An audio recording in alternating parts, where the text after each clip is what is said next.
Hello and salam, everyone. Thank you so much for joining me here at What the Patriarchy, where we work on dismantling the patriarchy, uprooting the patriarchy using Islamic feminism. This is Shahnaz.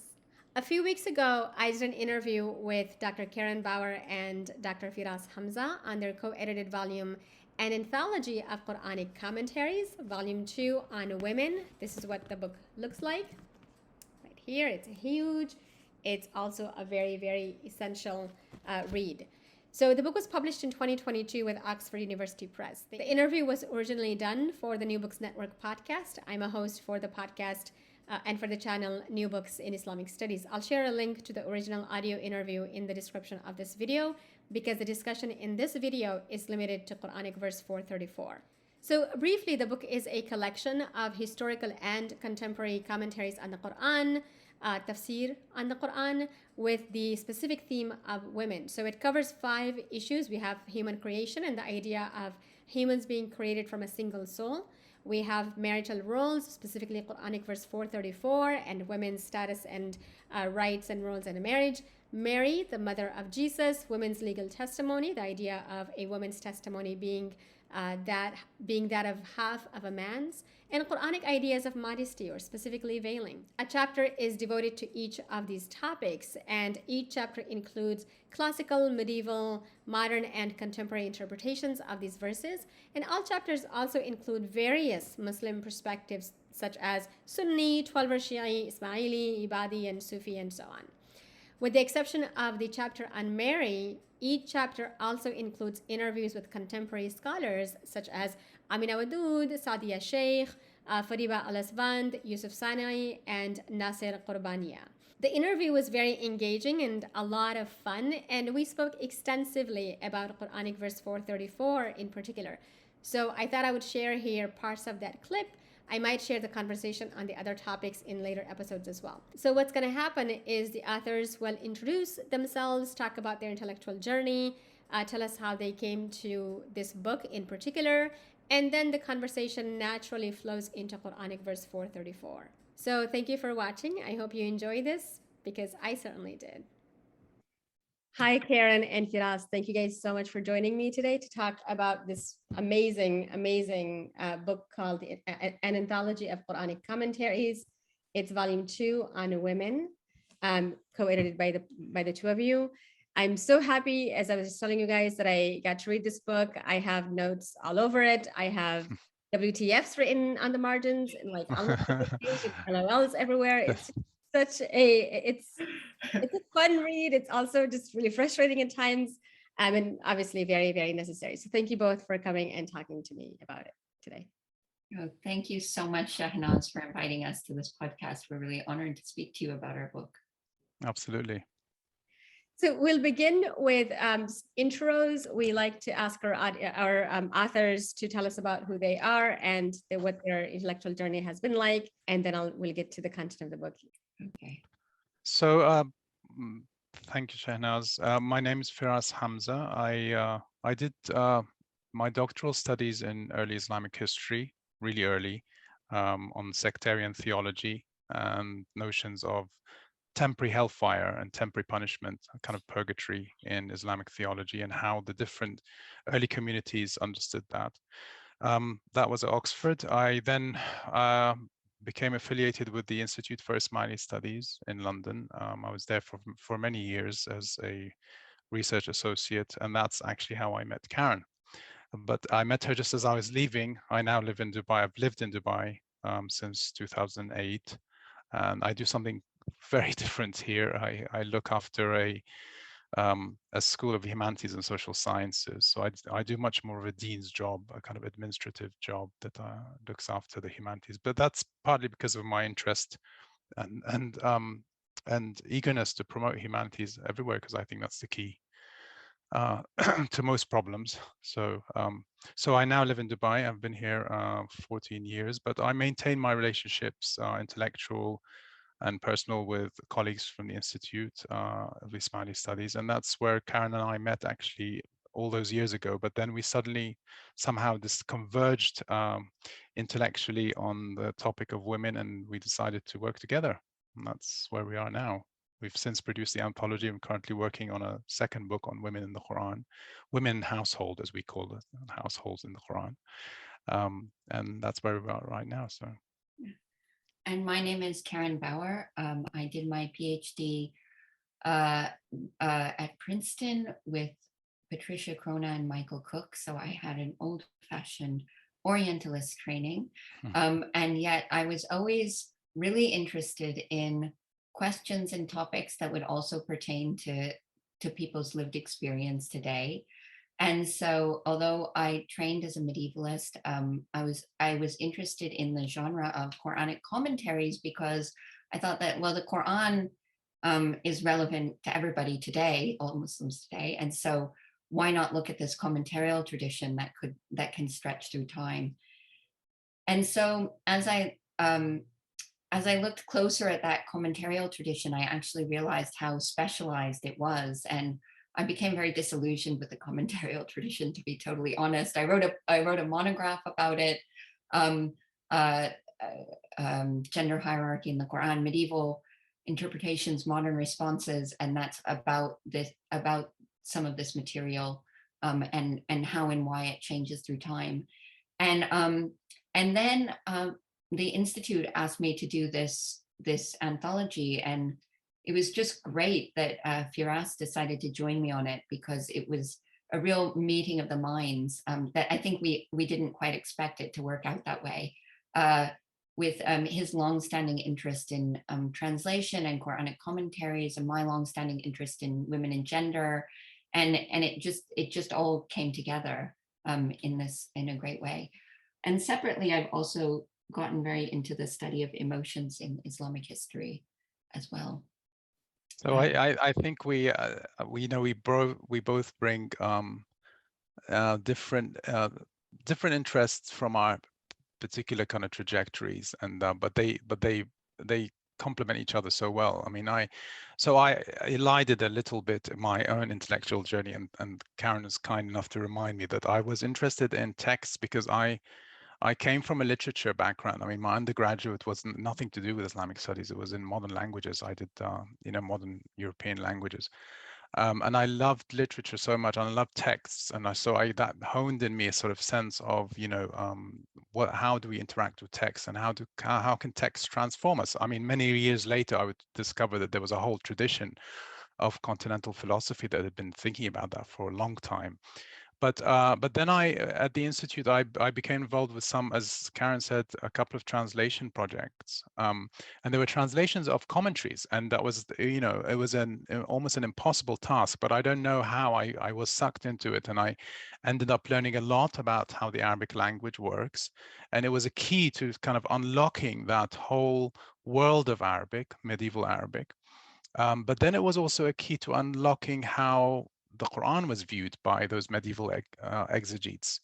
So it was kind of training before I knew it for what would be really useful later on, which is, when we dive straight into the Quran and we try to disentangle the Quran from the commentarial tradition, from the commentary, the tradition of commenting on the Quran we try to separate the two, because in the kind of intellectual imaginary and the kind of tradition of Islam, both are so intertwined that people think, well, they just naturally go together, but actually, the more that you study tafsir, and then separately, the more that you read the Quran, and I mean read it in the sense that Karen was saying about really trusting that a text has something to say and just listening to it, you see that there is actually quite a divide. It's a superstructure that lies above that. So my interest in text and her interest in emotions and the study of gender, I think all came together nicely for this project. Yeah. I had a background in literature too, as a matter of fact. But anyway, and art. Yeah. All those things help, of course. All those things help, indeed. Yeah. Yeah. So let's talk about the book. It is very. I find it to be very inclusive. You have contemporary folks, both feminist and non-feminist. Very interesting stuff there. You've got Shia, Sunni. You've got Ibadi folks, and different time periods. How did you guys decide who to include in here, when to stop, what that process of compiling all of this research and this data was like? So this of course is volume 2 of the series called the Anthology of Quranic Commentaries. So we had a precursor. So volume 1 actually gave a lot of the kind of structure and the organizational method that we use in 2, at least in principle. But what we tried to do in volume 2 was just change a little bit the list of commentators to kind of use commentators who we didn't use. I mean, there's some that you cannot avoid. Like the earliest commentary is always going to be something like that of Muqatil bin Sulaiman. Tabari will always give you the start of the classical period, so it's a kind of innovative tafsir. Certain tafsirs you just can't avoid having because they really give you kind of waymarks and milestones in the history of tafsir, so you can actually benchmark off them what's going on. But in the in-betweens, I mean, we had some choice, I think. We tried to, of course, cover all of the schools of thought within Islam, the denominations, if we can call them that. So from the Sunni and the Shia, and the subdivisions, of course, therein, so the Ismailis and the Ithna Asharis and so on. You also try to give a sense of theological, so kalam-based diversity, because it's not, that also weaves in at some point to both Sunni and Shia commentaries. And I think the greatest I think the biggest innovation from volume 1 was the modern material, because that was based a lot on Karen's contacts and her interviews, actually some of them done many years before. So Karen, I think you should say something on those, that So modern period, because that was an innovation in itself. yeah, we had 2 innovations though. Don't forget that we also had the innovation of including a chapter on the Quran itself. Yeah. And so I think that those innovations were both necessary. In the first place, because the tafsir tradition is a very scholastic tradition all through the centuries when it occurs. This commentarial tradition, the authors are always looking to show certain things. They're always looking to prove their credentials in certain ways. They're always looking to explain things with certain methods. And although those change pretty radically in the modern period, and you do get monovalent interpretations, it means you get one interpretation at a time, whereas in the medieval period you often got many conflicting interpretations side by side. In the modern works, you usually get one, but still through the whole genre, with all of its diversity, you find not much diversity about certain things. And when you look at something like women, you will really notice the lack of diversity as well as the diversity, right? And so in order to rectify that, really bringing in these interviews where it becomes more like a living tradition, more like you can talk about how people are living it, or what they're really feeling and thinking about it, or the methods that they're taking. I was really interested to see how today's scholars would navigate the medieval tradition, and also how they deal with things that are difficult today, right? How they deal with the sorts of verses that are difficult to deal with from today's perspective, and might even have been difficult in the medieval period. And then the chapter on the Quran that we also added, that was nothing like that was in volume 1. It was equally necessary. And even our introduction to the book, it included more sections and was lengthier than the one from volume 1. And all of that is just to situate why, how the tafsir tradition becomes its own thing. It's separate from the Quran, and it's also kind of separate in some sense. It's intertwined with, but also separate in a sense from how people are living their lives today. It depends on the interpreter, how much they want to incorporate those kind of medieval views into how they're living today. And the Quran chapter is what became then a book that we've now written together. And that's just a really brief excursus on how terminology relating to women develops through time in the Quran, as we explored this way that the believing women gain prominence through time in the Quran, so that in the earliest revealed surahs, they're almost not there. And then by the latest surahs, they're really clearly a part of the believing community, a key part of the believing community. And so that was an interesting transition for us to document. We decided to interview Saadia Sheikh and Amina Wadood. And that was again really interesting because I think that we found points of commonality and points where we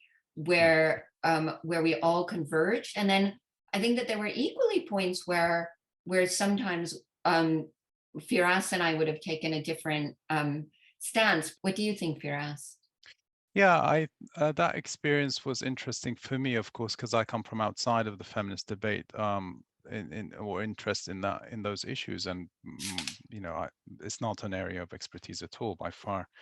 But what I now find very interesting is that I'm not sure that we have seen the full effect, or what does it look like for women to read the Quran and find it emancipatory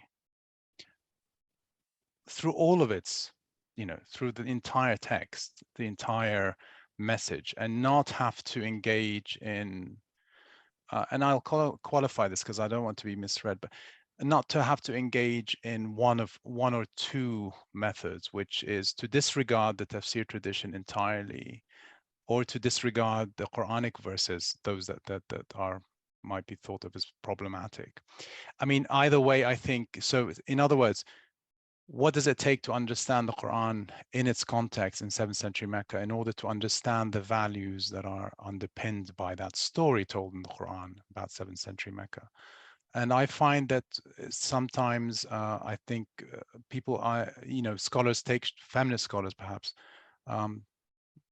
take personal shortcuts. I mean, personally chosen shortcuts, or bypass some of the problematic aspects of it. And I think, I don't know if there are enough voices that have the kind of authority to be able to say, well, actually, as a woman, I find that the Quran there's nothing demeaning to women about it, and there's nothing there that goes against my idea of moral transformation and growth and social agency. There's nothing there to mitigate that or to limit it in any way.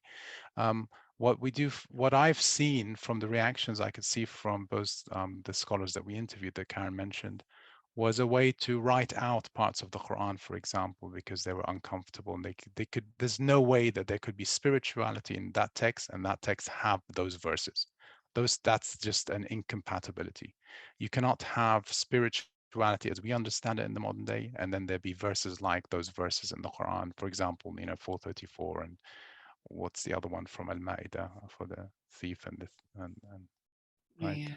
five. Okay. Yeah. I Yeah. forgot the reference about cutting off the hands, and all of those. It just, so you can write out, but I just feel that there's something disingenuous about that. Even if they're troubling or difficult verses, I think maybe it speaks more to our inability to deal with difficult things in modernity. We don't have an appetite for understanding what difficulty means.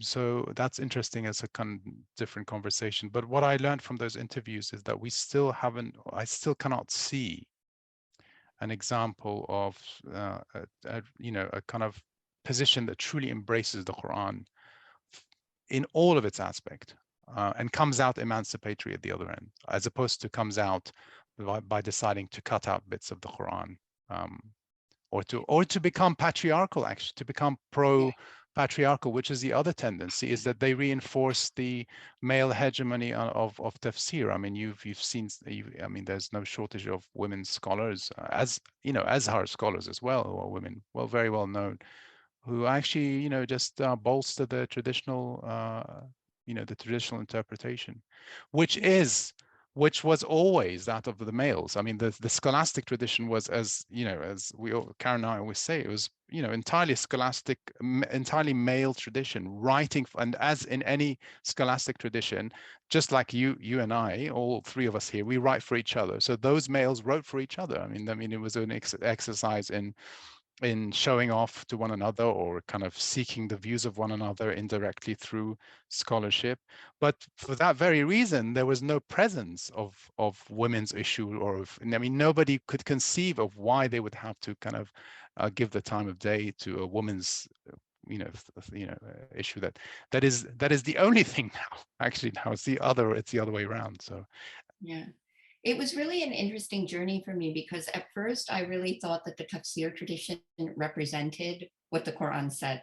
Like I didn't really think when I first, I mean, years and years ago when I started this project, like in its first iterations when I was a graduate student, I think I really thought that the tafsir tradition kind of represented the range of views. And then I saw the tafsir tradition as representing a range of views. And then I saw the tafsir tradition as representing basically a view with certain slight deviations and slight nuances from it. And I began to see that there might be really other ways of looking at things.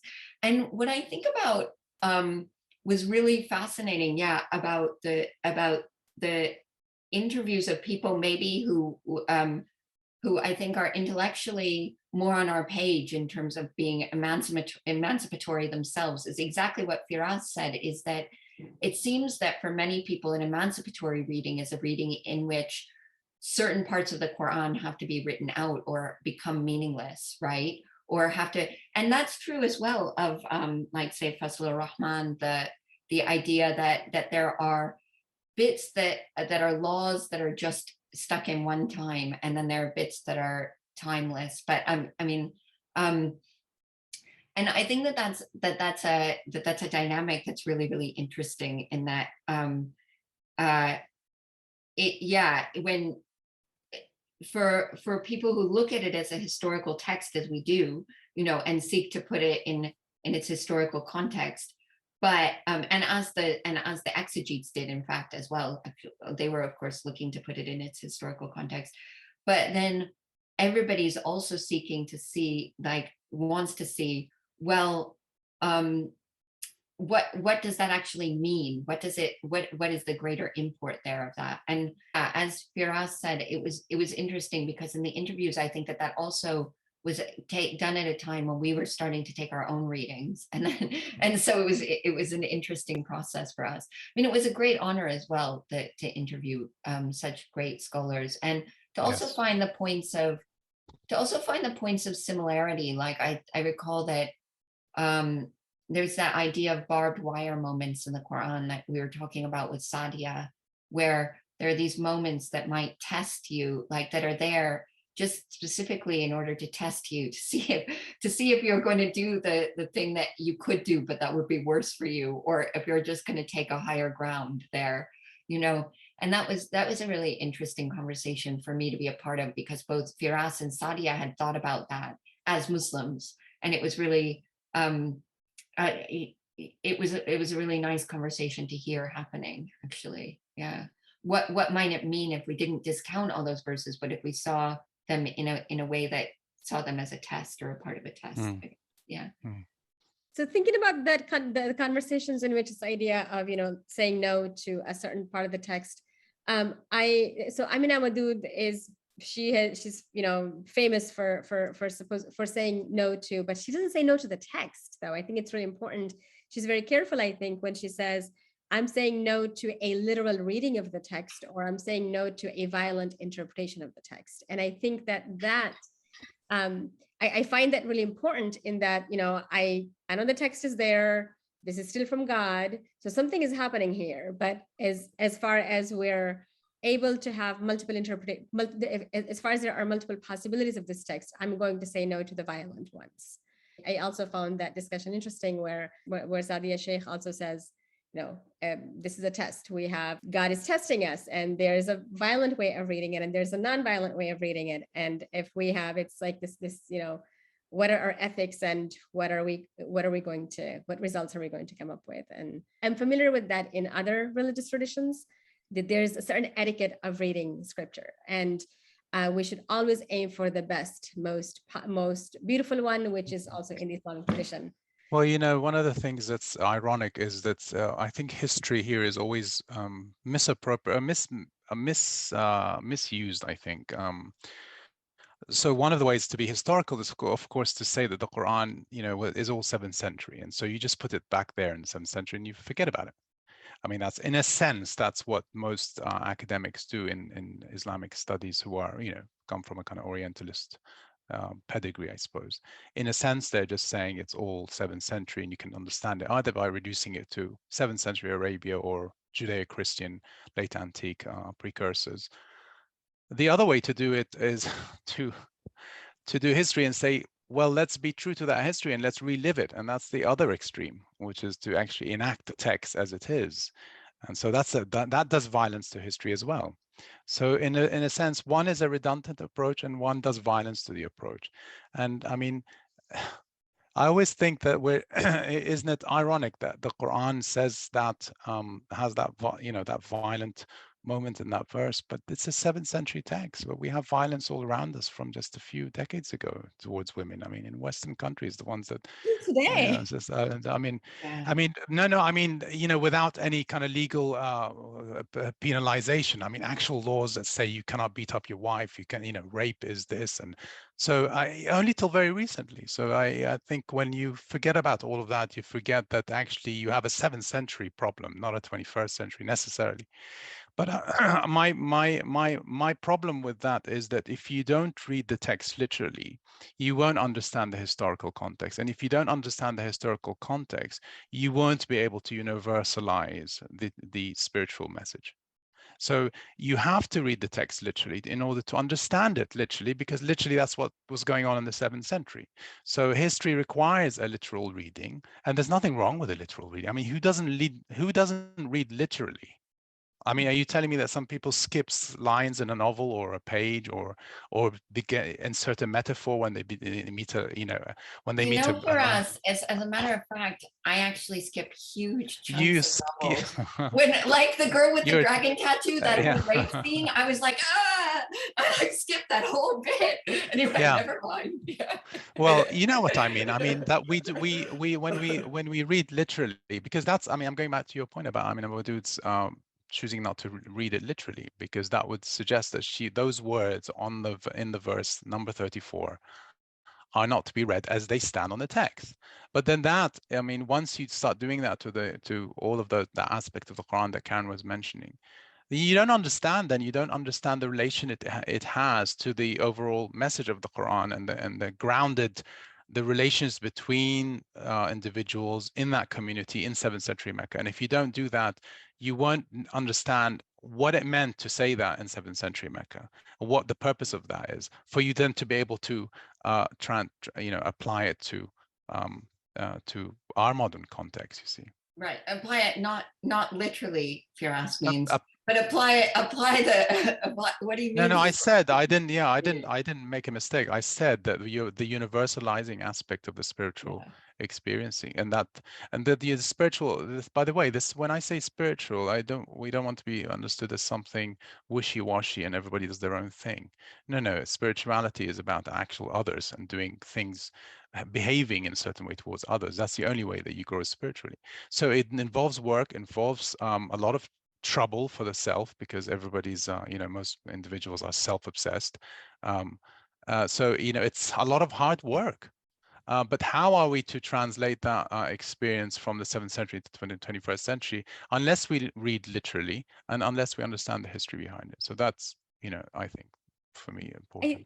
I think because it's from God, right, and because it has impacts on practical consequences for, in this case specifically, women wives, I think that the struggle that people like Amina Wadud and everyone else, or so many people, are having is, the human laws are different. When human laws make, when they enslave people, when they support enslaving people, when they support marital rape, but then there's God.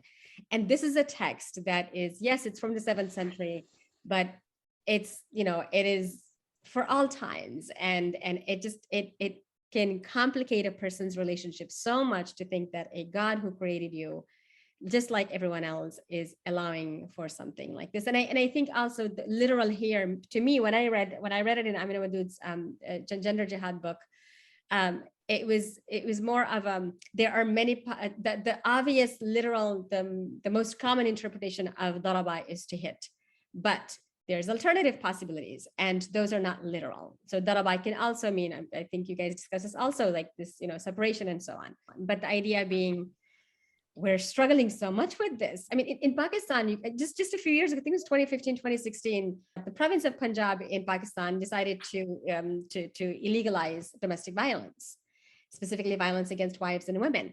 And the protests, there were women and men in the streets saying absolutely no, because God has allowed men to hit their wives, and the law cannot take that right away from us.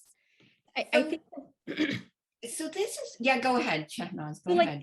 to me, it's just, if it wasn't, because it has such real, I mean, like so many other verses on gender, and in this case, the text is being literally applied in the 21st century. I think because it has such practical consequences, this discussion for so many folks is it poses a lot of serious struggles. Well, I think it's really interesting, because that's where the tafsir tradition has really taken over. The point is that in the text, it's really obvious once you read the whole of Surah An-Nisa that this is all about limiting men's rights, and that men might have had an unlimited right at one time. But in that verse, for instance, men who are maybe used to like really transgressing are told, no, you cannot do that. Like there have to be these steps. You cannot do it if she's pulling her end of the bargain or whatever. And, taken into the 21st century, or even taken beyond that particular milieu, it's very obvious that the limiting factor was in play, just like say in the issues of slavery or whatever.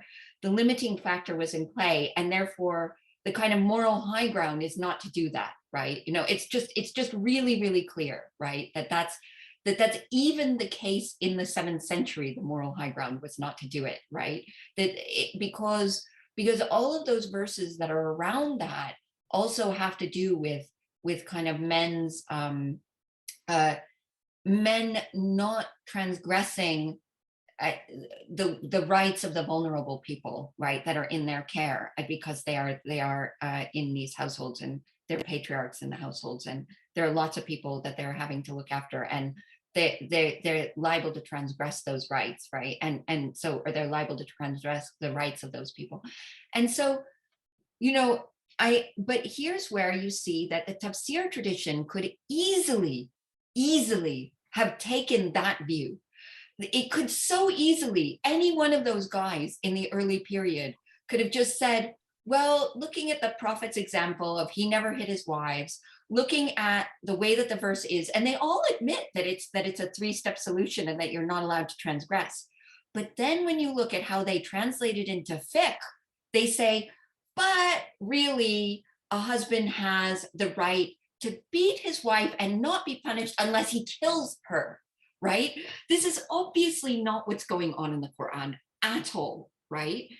But it's that kind of, whereas the Quranic sense is very much a limiting sense, right, of that. Like if you look at laws in the Quran as being either limiting, like putting in a limit, like you should never go beyond that, or if you look at them as prescriptive, like you should pray, right? So this verse is obviously a limiting verse. It's saying, look, you might do this thing, but don't really do it. Don't do it beyond these bounds. Don't really, go too far with this, right? And whereas, the prayer verses are, and the nafaka, giving charitable giving verses, they would be like, do more and more and more of that, right? And so I think that that's also, when we're reading it from a modern perspective, we're thinking, oh, that what it says is somehow a law. And that's what Firas was saying about, actually, the more we understand of the patriarchal society in which it is from, that the more we try to actually read it for what it was saying at the time, then we can understand the moral precepts behind that, right? That's what I if I'm not wrong, Firas, that's I think what you were getting at. And so it's only then that we can notice that actually, if we take all these verses seriously, then we can see that this whole series of verses is limiting men's rights in a way that seems, utterly incongruous to us today, because of course men don't have those rights in the societies in which we live, thankfully, right? Like they don't have the right to be, so anytime we see it, all we see is like, oh, it must be granting them a right, and not seeing it from the other side, which is it must be limiting their rights. And whereas the things that it's promoting are other sets of behaviors, right? So I think that there's a way of reading it in a historical context that does answer those questions, but that is directly the influence of the tafsir and fiqh tradition. And that is why it's so important to understand who was writing these works of tafsir and the kinds of patriarchal milieu that they were being written in. Because if it's only this small elite group of scholarly men writing these texts for other small elite group of smaller scholarly men, like they're only writing for each other, they're only responding to each other, they're trying to keep their own power. They don't want to give any power to women. They want to keep women down, right? I mean, because that is how power works. And so to see that it's those kind of expansivist interpretations that are actually a misreading of the moral worldview that's put forth in the text itself. And it's those sorts of interpretations that are now being taken as though they were the text itself, right? As though that is what the text says. That's why it's really important to, I think, to look at like the changes that we document in these, and the sorts of outrageous things that the exegetes say in the medieval period, like that a man could beat his wife and only get punished if she dies. I mean, where is that in the text of the Quran? I mean, that's really outrageous. I mean, yeah. Or is he liable if he breaks her bones in the process of beating her up? Or one of the things that makes 434 so complicated also is the word nushuz, right? They what does it mean to rise up against a husband? Is it like when the same word nushuz appears in 124, I think, in 128. 128. It doesn't mean the same thing anymore, right? It doesn't mean to when a husband rises up against his wife, or it doesn't even mean if he's abusive, right? It just means if he's not providing for her, or if he's not. Yeah, I think in both cases, it's kind of like this turning away from your duties, right? Like, so like kind of like going outside of the bounds of your kind of duties, right? And so because the duties, the everyday involves things which are, of just all sorts. I mean, from the mundane things that we do every day within the context of a family unit are considered part of that sacred project. I mean, all the little things that you do, we do in the modern day, I don't know what we do now. We clean and cook and do everything else for others within the household unit. All of that is part of at its outer limit is sexual transgression, of course. I mean, because all of that ruptures the fabric, that kind of sacred fabric, within which the family unit cultivates individual morality.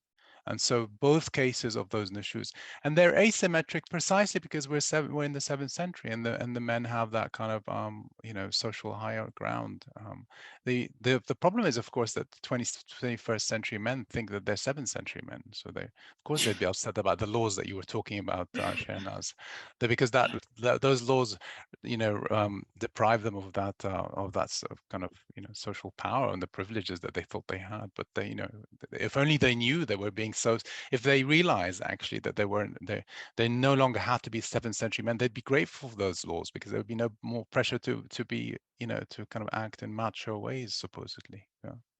And speaking of the changes that you document in here, and again, one of the most powerful things here, right? Like here's very clear evidence that meanings of the Quran are changing. And we see, is it Rashid Rida? I think he's the first one to say, no, the Quran would not allow violence against women. Even my own teacher misunderstood this. That's the first time in here that we're seeing, okay, something is happening in the world that's making us start to question, should a husband really be hitting his wife for whatever reason? And then from there, we see a lot more folks starting to say, yeah, I'm not this. Exactly. And what's so interesting is that then he cites hadiths. He cites hadiths that say, but would you hit somebody? What is it? What is the exact one? Would you hit your slave and then make love in the morning and then make love to her in the evening or something? Would you and like and so that obviously we're always around. Yeah. The thing is that when I looked up the hadiths, what I was really surprised by is that actually they're also in the Sahih collections. It's not like those hadiths were not around at the time when the exegetes were writing their works of tafsir. Those hadiths were still around. And that's what's so fascinating to me, is that actually every time the exegetes are writing and the interpreters are writing that a man has this right over his wife, they are making a choice between those authentic hadiths and their own decision that actually those hadiths don't matter, like, and or this asbab an-nuzul that's not in any, the asbab an-nuzul is not in one of the authenticated collections or anything. I mean, and that's what's so fascinating to me, is that they're constantly making a choice to enable men this huge leeway, and that has to do with their own position, trying to keep their own position of power. I mean, it must. I think there is nothing. I think there's no greater indication of that. The lure of the enticing aspect of power is that the potential for violence is there. You just hold that potential, and so the potential that you could be violent towards somebody else without even having to do anything. I think that's what's so probably seductive for those who you're referring to earlier, Shahnaz. And then you have Mahrizi, who says that the verse has been abrogated. Yeah, I was so shocked. I was like, really? Absolutely shocked. I was so fascinated. Like, wait, I want to know more. I want to know more. And he's like, just like slavery has been abrogated.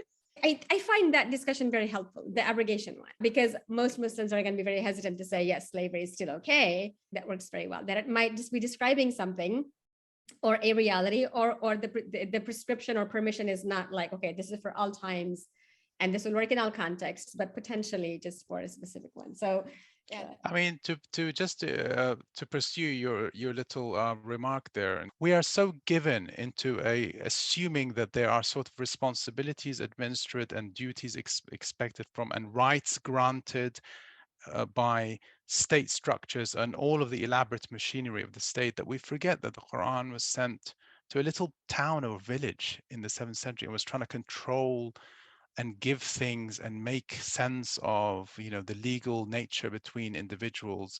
It was trying to act like a state, like trying to limit certain things, trying to give certain things, but it's bare minimum. I mean, I think if the Quran was revealed now, it wouldn't have those verses on women at all. It might have, on the contrary, it might have completely different verses on whatever the urgent issue is now. The urgency being for example, there might be chapters on climate, as opposed to. Yeah.